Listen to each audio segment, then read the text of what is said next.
қалдық бермесең қалдық. Сен сөзді күніңге салдық. Олай болса кешке шейін бір жауап қайырармын.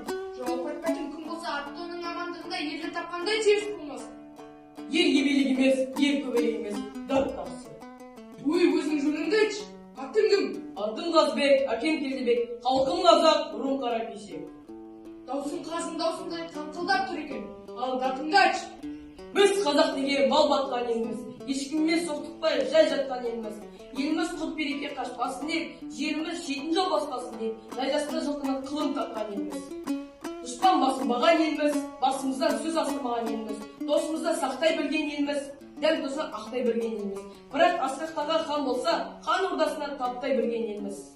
Атадан ұл туса құл болам деп тұрмайды, анадан қыз туса күн болам деп тұрмайды. Ұл мен қыз жатқа, құл мен күн, еті отыра алмайтын елміз.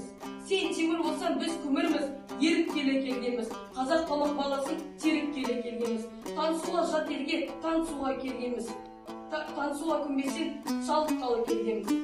Сен қабылан болсаң, мен арыстан алысқалы келгенбіз. Тұтқыр жерімен жабысқалы келгенбіз. Көтен берсін жондай, айтпасаң тұратын жеріңдай.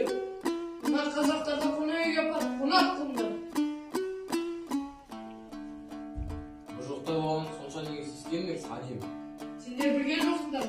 Сөзді өңменен сұлу айтқан кезде екі иығымнан аю аузынан отшашып тіріп етші көрейік деп тұрды. Мінекей, мен содан қатты сескендім. Сендерге көрінбегенмен маған көрінді. Менің бұған қайтар сөзім жоқ. Мал мен жан есептеп алдарына салып беріңдер. Шақырыңдар қазақтарды. Қазыбек, сен жаңа үйретілген жас көкпар секілдісің. Сенің айтқан сөздеріңнен менің буындарым сіресіп тұра алмадым. Сондықтан саған екі түрлі белгі беремін. Сенің даусың қазым даусы